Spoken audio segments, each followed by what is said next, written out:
لقد كان لكم في رسول الله أسوة حسنة لمن كان يرجو الله واليوم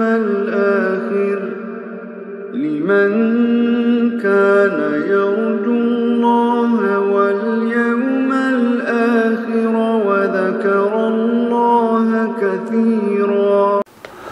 بسم الله الرحمن الرحيم. الحمد لله والصلاة والسلام على رسول الله وبعد. السلام عليكم ورحمة الله وبركاته. Урматтуу момун мусулман бир туугандар, пайгамбарыбыз Мухаммад саллаллаху алейхи вассаламдын өмүр баяны тууралуу болуп жаткан сыйра сабагыбызды окуунандан арулантабыз. Аллах таала мына ушул сабактарыбызга береке берсин. Амин я раббал аламин. Биз өткөн сабакта пайгамбарыбыз саллаллаху алейхи вассаламдын дуасы себеп Умар радыйаллаху анхунун исламды кабыл алуусу жана амекиси Хамза радыйаллаху анхунун исламга кирүүсү тууралуу айтып өткөнбүз. Мына ушул эки сахаба себеп Меккеде пайгамбарыбыз саллаллаху алейхи вассаламдын ошол таухид даваты, ислам даваты ачыкка чыкты. Жана мусулмандар Кабанын айланасында ээн эркин абалда намаз окушуп, Кабаны таваф кылышып, мына ушундай ибадат кыла турган болушту. Мына ушул Хамза радыйаллаху анху жана Умар радыйаллаху анхунун исламга киргенден кийин мусулмандардын катары калымдап, мына ушул нерсени көрө албаган ошол Мекке мушриктери пайгамбарыбыз саллаллаху алейхи вассаламга каршы ар кандай жала жабууларды, фитналарды уюштуруу максаты менен өз ара кеңешүү үчүн чогулушту. Мына ошондо алардын ошол арасынан Абдушамс урусунун саййиди, башчысы Утба ибн Рабия деген мына ушул Курайш капырларынын бирөөсү ошол Курайш урусуна карап, "О Курайш, мен Мухаммад менен барып сүйлөссөм, жана ага кээ-бир сунуштарыбызды айтсак, мына ушул кээ-бир иштерибизди ага айтсак, ага кээ-бир сунуштарыбызды берсек, бизди жөн койсо, бизди ата-бабабыздын жолун ошол тийишпей, ошол ата-бабабыздын жолуна бизди жөн койсо, аларды айыптабаса, мына ушундай сунуштарыбызды айтып көрөйлү" деп мына ушундай өзүнүн пикирин Курайшка айткан кезде, Курайш урусу аны кош колдоп жиберди. Мына ошондо Валид пайгамбарыбыз саллаллаху алейхи вассалам мечитте өзү жалгыз отурган кезде анын алдына келип, "О агамдын баласы, чындыгында сен бизден чыккан баласың. Биз сени жакшы билебиз. Сенин ошол насабың дагы, тегиң дагы биздин арабыздан. Сенин насабыңды дагы, тегиңди дагы биз жакшы билебиз. Сен мына чоң бир иш менен келип, өтө бир чоң бир иш менен келип, бизди өз ара ажыраттың. Жана бизди илахтарыбызды, биздин динибизди ошол акмакчылыкка чыгардың, бизди айыптадың. Ошол ата-бабабыздын жолун туура эмес деп айтып жатасың. Биз сага дагы кээ-бир өзүбүздүн сунуштарыбызды, кээ-бир өзүбүздүн ой пикирлерибизди, сунуштарыбызды айтайлы. Алардын кээ-бирин балким кабыл алып каларсың" деп мына ушундай пайгамбарыбыз саллаллаху алейхи вассаламга өз сунушун, ошол Курайш капырлары тарабынан алып келген сунушун пайгамбарыбыз саллаллаху алейхи вассаламга айтты. Ошондо пайгамбарыбыз саллаллаху алейхи вассалам "О Абул Валид, анда угайын айта турган сунушуңду" деп айтты. Ошондо "О агамдын баласы" деди Валид. "Эгерде сен мына ушул ишиң себеп, мына ушул чакырып жаткан нерсең себеп, мына ушул диниң себеп, мына ушул ишиң себеп, алып келген нерсең себеп мал мүлк жыйноону максат кылган болсоң, сага биз мал мүлк жыйна берейли.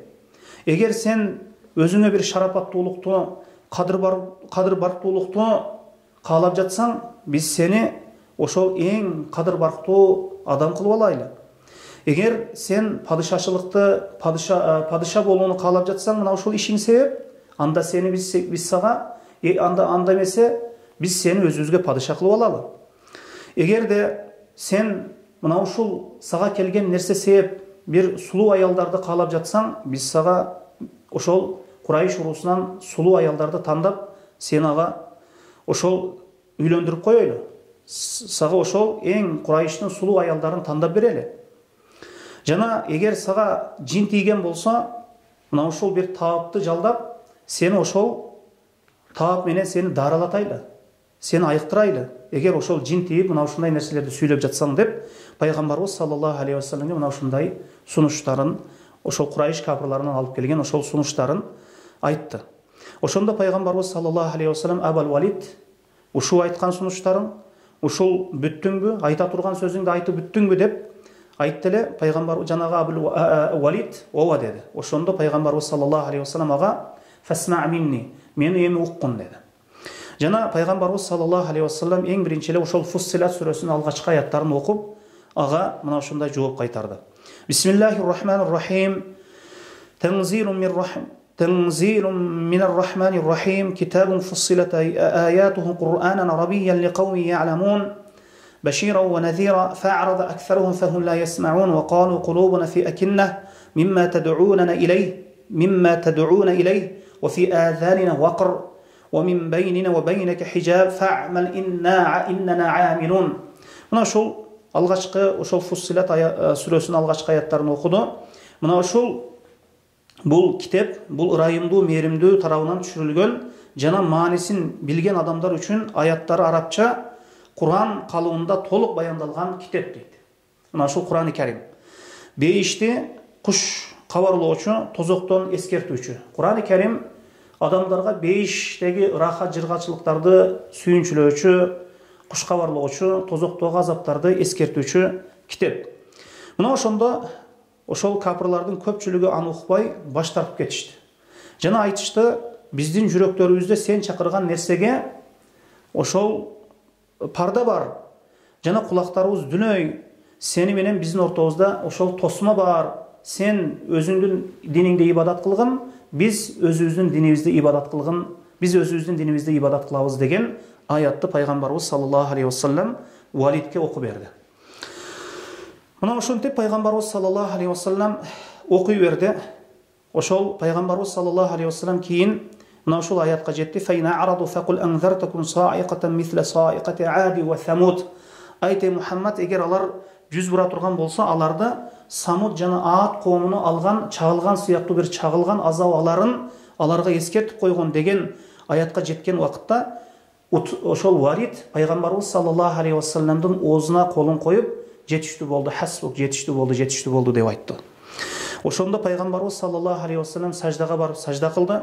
Кийин ошол пайгамбарыбыз саллаллаху алейхи вассаламдын алдынан Утба кетип, ошол Курайш капырларынын алдына барган кезде Курайш капырлары айтышты: Аллахка ант, кечеле сен Мухаммадке барып, ошол башкача сүйлөшүп келемен деп, мына ушундай баатыр абалда, мына ушундай бир сөздөрүң менен кеттиң элең, бир сунуштарың менен кеттиң элең. Мына кайра өңүң кубарган абалда, корккон абалда мына кайтып келдиң, сага эмне болду Валид деп сурашканда, Валид айтты: Аллахка ант, мына ошол эч бир адам сүйлөбөгөн бир сөздү уктум. Ал эч бир ошол акындын дагы сөз эмес, ошол сыйкырчынын дагы сөз эмес, төлгөчүнүн дагы сөз эмес. О Курайш уруусу ага баш ийгиле, же болбосо аны өзүнүн жолуна тек жөн койгула деди. Мына ушундай кылсаңар өзүңөр үчүн эле жакшылык болот. Өзүңөр үчүн эле жакшылык болот. Ошол ал бир улуу кабар жөнүндө, улуу кабарларды кабар берип жатат. Мына ушундай сөздөрдү уктум, өтө улуу сөздөрдү уктум деп айтты. Эгерде ал арабтар андан үстөн боло турган болсо, андан башкалардын бир колу менен кутуласыңар. Эгер ал арабтарды баш ийдире турган болсо, анда силерге эле ошол жакшылык болот. Жана силер адамдардан эң бактылуу болосуңар деп мына ушундай сөзүн айтты эле. Ошол Курайш капырлары: Валид, сени ошол Мухаммад сыйкырлап коюптур деп айтышты. Ошондо Валид: бул менин жеке оюм, силер эмне иш кылсаңар өзүңөр билесиңер деп ал кетип калды. Эми пайгамбарыбыз саллаллаху алейхи вассаламга ошол тарыхта болгон бир эле окуя бул. Ошол Мекке мушриктери пайгамбарыбыз саллаллаху алейхи вассаламга каршы ошол бир нече фитналарды, бир нече өзүлөрүнүн азгыруучу сунуштарын, мына ушундай алдамчы сунуштарын пайгамбарыбыз саллаллаху алейхи вассаламга жиберишкен. Мына ошол тарыхтан бир үзүндө эле мындай окуялар өтө көп тарыхта. Анан Мекке мушриктери эч бир мына ушундай азгыруучу сунуштарын берип, алдоолорун, мына ушундай алдоо сунуштарын ошол адамдарын жиберип отуруп эч бир натыйжага жетпегенден кийин булар ойлошту: Мухаммадке анын да пайдасын ойлогон, биздин да бир пайдабызды ойлогон бир сунушту айтсак. мына ушундай сунуш менен ошол сүйлөшсөк деп пайгамбарыбыз саллаллаху алейхи вассаламга айтышты: "О Мухаммад, анда ошол сенин диниңде да теңдик болсун, биздин динибизде да теңдик болсун. Мындайча айтканда, өз ара динибизде шериктеш болойлу. Ошол сенин диниңдин да кызыкчылыгы ойлонулсун, биздин да динибиздин кызыкчылыгы ойлонулсун" деп мына ушундай айтышты эле. Пайгамбарыбыз саллаллаху алейхи вассалам ал эмне деди? Алар айтышты: "Ал эмне сунушуңар?" дегенде пайгамбарыбыз саллаллаху алейхи вассалам алар айтышты: "Бир жыл сенин илахыңа сыйынабыз, бир жыл сен биздин илахка сыйынасың. Эгер биз акыйкатта боло турган болсок, анда биздин акыйкат динибизден өз үйлүшүңдү алдың. Эгер сен акыйкатта боло турган болсоң, сенин диниң акыйкатта боло турган болсо, сенин диниңден биз өз үйлүшүбүздү алдык. Мына ушундай иш жасайлы" деп мына ушундай өз ара динибизде шериктеш болойлу, теңдеш болойлу деп мына ушундай өздөрүнүн сунуштарын, азгыруучу сунуштарын айткан кезде Аллах Таала аят түшүрдү. Ошол Кафирун сүрөсү түшкөн. "Кул я айюхал кафирун ла а'буду ма та'будун". О Мухаммад, ошол кафирларга айткан: "Мен силер сыйынган нерсеге сыйынбаймын" деп. Жана Аллах Таала башка бир аятта: "Кул афа гайраллахи та'муруни а'буду айюхал жахилун". Айт, Мухаммад, о жахилдер, силер мени Аллахтан башкага сыйынууга буйруп жатасыңарбы деп айткан Мухаммад деп. Мына ошол аят түштү. Жана башка бир аятта: "Кул инни нухиту ан а'буду аллазина тад'уна мин дуниллах". Айт, Мухаммад, мен Аллах Тааладан башкага сыйынуучу, мен силер сыйынып жаткан Аллахтан башка нерселерге сыйынуудан кайтарылдым, тыйылдым деген аяттар, мына ушул аяттарды түшүүсү менен пайгамбарыбыз саллаллаху алейхи вассалам аларга мына ушундай айтылып, окулуп берилди. Эми мушриктер дайыма пайгамбарыбыз саллаллаху алейхи вассаламга каршы иш жасаганга өтө аракетчил эле. Эми Утба эч бир натыйжага жетпегенден кийин, Утбаны жиберип, ошол азгыруучу сунуштары эч бир натыйжа бербегенден кийин, андан бир майнап чыкпагандан кийин, алар пайгамбарыбыз саллаллаху алейхи вассаламга өздөрүнүн кээ бир шарттарын айта башташты. Анан ошондо ошол тең болсок, же Мухаммад өзүнө түшүп турган нерселерди, ошол өзүнө келип турган нерселерди бизге өзгөртүп айтып берсе, же ошол Кур'ан-ы Каримден башка бир китеп келтирсе, же ошол түшкөн аяттарды бизге кичине өзгөртүп айтса деп мына ушундай шарттарды коюшту. Ошондо Аллах Таала мына ушул аяттарды түшүргөн экен: "Итиби Кур'ани гайри хада баддил". Бизге мына ушул Курандан башка бир китеп алып келген Мухаммад, же ошол Куранды кичине бизге өзгөртүп айт. Ошол аяттарын кичине өзгөртүп айт деп Мекке мушриктери мына ушундай шарт коюшат экен да. Ошондо Аллах Таала ошол буйурду: "Кул ма якуну ли ан убаддилаху мин тилқаи нафси ин аттаби илля ма юха илей инни яхафу насайту рабби азаба яумин азим". Айтай Мухаммад, мен ошол өзүм тарабымдан мага түшкөн нерсени өзгөртүп коюу мүмкүнчүлүгү жок. Мен Аллах Таала мага эмнени вахий кылган болсо, ошону айтамын деген мына ошол жоопту айтай Мухаммад мушриктерге деген аят түштү. Мына ошол Аллах Таала ошол мушриктерди мына ушундай азгыруучу сунуштарынан эскертип, пайгамбарын эскертип, ошол этият болуусун, алар өтө бир шайтаны бир жолдор менен, азгыруучу бир жолдор менен келүүсүн Аллах Таала пайгамбарын эскертип, төмөнкү аяттарды дагы түшүргөн. "Ва ин каду лафтинунака аниллади юхайна илейка литафтари алейна гайра ва идза латтахазука khalila ولولا أن ثبتناك لقد كدت تركن إليهم شيئا قليلا إذا لأذقناك ضعف الحياة وضعف الممات ثم لا تجد لك علينا نصيرا". Ошол биз сага вахий кылган нерсени кичине башкачалап, ошол түшүндүрүп берүүңдү, башкачараак кылып айтып берүүңдү Мекке мушриктери мына ушул нерсени каалап жатат. Эгер ушундай кыла турган болсоң, ошол түшкөн аяттарды алардын нафси каалоолоруна ылайыктап айтып бере турган болсоң, алар сени доступ алышат дейт. Эгер биз сени акыйкатка бекем кылып койбогонубузда, алардын жолуна ийилип кетмексиң дейт. Мына ошондо аз да болсо дагы аларга ийилип кетмексиң дейт Аллах Таала. Аз да болсо дагы аларга ийилип кетмексиң дейт. Анан биз сени дүйнөдө да азаптамакпыз. Жана акырет азабы менен дагы азаптамакпыз. Кийин анан эч бир жардамчы таппай калмаксың дейт. Аллах Таала мына ушул аяттарды түшүрүү менен Мекке мушриктеринин пайгамбарыбыз Мухаммад саллаллаху алейхи вассаламга карата болгон ар кандай азгыруучу сунуштарын Аллах Таала пайгамбарын сактап койду. Анан пайгамбарыбыз саллаллаху алейхи вассалам дааватын улантты. Курайш капырлары дагы пайгамбарыбыз саллаллаху алейхи вассаламдын дааватына каршы чыгуу менен ошол пайгамбарыбыз саллаллаху алейхи вассалам менен соодалашышат эле.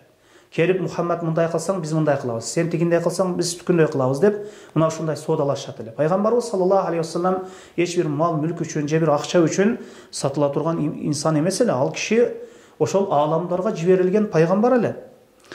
Мына ошондо Курайш капырлары башка жолду издей башташты. Анан ошол Надир ибн Харис жана бул кишиге бир эки кишини же бир кишини кошуп берип, Курайш капырлары Мадинадагы ошол яхудилерге жиберди. Бизде ошол Маккада биздин арабыздан бир бала чыгып, бир киши чыгып, ошол өзүн пайгамбармын деп жарыялап жатат. Ошол пайгамбардын акыйкаты кандай болот? Ошону айтып бергиле, билип бергиле деп Харис, Надир ибн Харисти жана бир эки кишини Мадинага жибергенде, яхудилер ошол өздөрүнүн китебинде жазылган нерселерден ошол айтышты. Андан 3 нерсе тууралуу сурагыла. Эгер ошол 3 нерсеге жооп бере турган болсо, ошол чыныгы пайгамбар болот. Эгер ошол 3 нерсеге жооп бере албай турган болсо, ал өзүнөн эле бир нерселерди ойлоп тукуп сүйлөп аткан адам болот деп мына ушундай яхудилер айтышты. Ошол биринчи, ошол эң ошол эзелки заманда, ошол алгач заманда ошол жаш Аллахка ыйман келтирген жигиттер тууралуу айтып берсин деп айтышты. Жана алардын иши эмне болду, кандай окуя болду, мына ушул тууралуу сурагыла. Бул биринчиси. Экинчиси, ошол батыштан чыгышка жүрүш жасаган, батыш менен чыгыштын мүлкү анын колунда болгон ошол киши тууралуу сурагыла деди. Батыштан чыгышка жүрүш жасаган. Мына ушул киши тууралуу кабар берсин деди. Жана үчүнчүсү, рух тууралуу сурагыла андан деди. Ошондо Курайш капырлары мына ушундай суроону алып Мадинадан келип пайгамбарыбыз саллаллаху алейхи вассаламга берген убакытта ошол алгач ошол Кахф сүрөсү түштү. Кахф сүрөсүндө ошол жигиттер, ошол асхабул Кахф үңкүр ээлери тууралуу айтылган, ошол өз коомунан ыйман үчүн качып чыгып, ошол үңкүрдө бир нече жыл Аллахтын кудурети менен Аллахтын калоосуна ылайык уктаган жигиттер тууралуу пайгамбарыбыз саллаллаху алейхи вассалам асхабул Кахф тууралуу кабар берди. Жана экинчиси, ошол батыштан чыгышка жүрүш жасаган киши Зулнаркайн тууралуу дагы пайгамбарыбыз саллаллаху алейхи вассалам алардын суроосуна жооп берди. Бул экинчиси. Жана үчүнчүсү, ошол Исра сүрөсү түшүп, рух тууралуу ошол суралганда пайгамбарыбыз саллаллаху алейхи вассаламга Исра сүрөсүндө аят түштү. "Ва яс'алунaka анир рух, кулир рух мин амри рабби, ва ма утитум минал илми илля қалила." О Мухаммад, сенден рух тууралуу сурашат. Бул айткан, бул Раббимдин иши, силерге не аз илим берилген деп айткан деди. Мына ушул 3 нерсеге пайгамбарыбыз саллаллаху алейхи вассалам Аллах Тааладан келген вахий менен ошол Курайш капырлары тарабынан, ошол яхудилер тарабынан түзүлүп берилген суроого жооп берди. Мына ошондо Курайш капырлары бул акыйкатты билгенден кийин, мына ушул суроолорго жооп берип койгондон кийин, ошол Курайш капырлары кичине ынангандай болду. Кичине пайгамбарыбыз саллаллаху алейхи вассаламдын акыйкатын, ошол келип турган акыйкатты, динди кичине ошол акыйкатын көргөндөй болду. Бирок баары бир алардын залымдыгы, ошол текеберлиги баары бир алардын жүрөгүнөн кетпей турду. Анан мына ушундай акыйкат аларга көрүнгөндөй болуп турган кезде, аларга акыйкат ачык болуп турган, акыйкатты билип туруп, мына ушундай акыйкат көздөрүнө ачык көрүнүп турган убакытта алар дагы бир сунушуну айтышты. О Мухаммад, биз сени сөздөрүңдү уксак, биз сени менен бир мажлис кылып, өз ара кеңешип отурсак, бизге дагы түшкөн нерселериңден айтсаң, бирок биз ошондо кабыл алабыз. Бирок сен, биз шартыбыз бар сага, сен ошол мажлиске, мына ошол отурумга, ошол чогулуп отурган кезибизде, мына ол алсыз мусулмандарды, биз адам деп эсептебеген адамдарды алып келбейсиң, алар келбейт. Биз жалаң ошол Курайш урусунун ошол кадыр бартуу адамдары отурабыз ошол жерде деп пайгамбарыбыз саллаллаху алейхи вассаламга айтышты. Ошол алгачкы ыйман келтирген, эң биринчи ыйман келтирген мусулмандарды мына ошол мажлиске келбөөсүн шарт кылып Курайш капырлары мына ушундай айтышты. Ошолор келбейт, ошолор келбесе гана биз сени менен мажлис кылып, ошол чогулуп отурабыз, сени айткан сөздөрүңдү угабыз, кабыл алабыз деп мына ушундай шарт коюшту. Анан алар пайгамбарыбыз саллаллаху алейхи вассалам исламды алып келген вакытта эң алгач эле эң ошол кедей, жардамчысы жок адамдар исламды кабыл алган эле. Эч бир жардамчысы жок, кул, чору, мына ошол кул аялдар, чору аялдар, кул кишилер, эч бир жардамчысы жок. Көпчүлүк ошол эч бир колунда жок кедей адамдар исламды кабыл кылган болчу. Аларды Курайш капырлар адам деп эсептебейт эле. Мына ушундай шарттарды коюшту. Мына ошондо биз сени менен бирге отуруп, мына ушундай сүйлөшөбүз деп айтышкан кезде пайгамбарыбыз саллаллаху алейхи вассалам алардын бул сунушуна макул болгондой болуп турганда Аллах Тааладан төмөнкү аят түштү. Мына ولا تطرد الذين يدعون ربهم بالغداة والعشي يريدون وجهه ما عليك من حسابهم من شيء وما من حسابك عليهم من شيء فتطردهم فتكون من الظالمين. Мына сен о Мухаммад саллаллаху алейхи вассалам эрте менен кеч Раббисин разылыгын каалап ибадат кылып тургандарды алдыңдан айдабагын деди. Ошол мажлисиңден айдабагын деди. Алардын эсеби сенде эмес, сенин эсебиң аларда эмес. Аларды айдай турган болсоң, о Мухаммад залымдардан болуп каласың. Ошол Курайш капырлары менен бир катарда болуп каласың. Мына ошондуктан аларды эч качан айдабагын, Курайш капырларын бул сунушуна макул болбогун деп Аллах Таала пайгамбарына мына ушундай туура жолду пайгамбарына көрсөтүп койгон экен. Бул дагы ошол Курайш капырларынын текеберлиги, мына ушул жүрөктөрүндө капырлыкты өтө бекем орногондугунун белгиси. Анан Курайш капырлары мына ушундай эч бир далилдерди, эч бир мына ушундай далилдерди ачык акыйкатты кабыл албагандан кийин мына ушул жүрөктөрүнө катып кеткен мына ушул куфурлук аларды азапты тездетүүгө үндөдү, багыттады. Мына алар ошол текеберлик менен пайгамбарыбыз саллаллаху алейхи вассалам маскаралоо менен о Мухаммад, эгерде сага түшкөн дин, сага келип жаткан нерсе акыйкат боло турган болсо, анда азапты тездет. Анда Раббиң азапты тездетсин. Анда бизге бир азап келсинчи деп мына ушундай каалай башташты. Мына алар мына вастаъжилунака бил азаб ва ла юхлифуллаху вa'да. Сенден азапты тездетүүсүн, азап келүүсүн, азапты тездетүүсүн сенден сурап жатышат. Мухаммад саллаллаху алейхи вассалам, Аллах Таала вадасына каршы чыкпайт дейт Аллах Таала. Ошол азапты ошол тез келтирүүңдү, ошол азаптын тез келүүсүн сенден каалап жатышат Мухаммад саллаллаху алейхи вассалам.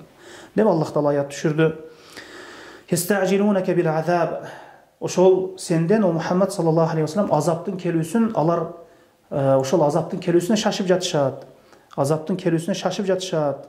Мына ошол нерсени азаптын келүүсүн алар күтүп жатышат. Мына ушул аяттар түштү. Ва инна жаханнама мухитатун бил кафирин. Жаханнам капырларды орап алат деген аяттар түштү.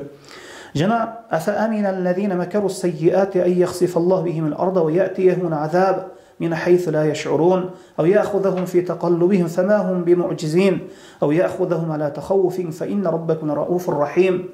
Курайш капырлар мына ушул азапка шашкан вакытта мына ушундай жүрөктү бир коркууга салып кое турган аяттар түштү. Ислам менен пайгамбарга каршы чыгып, ислам динине жана пайгамбарга каршы чыгып, жаман айлакерликтерин жасаган адамдар, жаман айлакерликтерди жасаган адамдар өздөрү сезбеген тараптан азап келип калышын, же болбосо аларды жер жутуп жиберишинен тынч бекен дейт Аллах Таала. Же болбосо бейкапар саякат кылып жүргөн вакытта мезгилде аларды капыстан кутулбай турган бир азап кармап калуусунан аман бекен алар.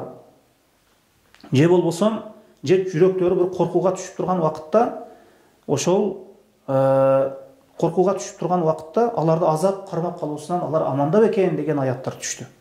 Баары бир Аллах Таала мына райымдуу экен, боорукер экен. Райымдуу боорукер экен. Аллах Таала аларга бул азаптын не албетте өзү тарабынан боло турган азапты эч бир шаштырган жок. Мына ушул азапка шашышты. Мекке мушриктери азапка шашышты.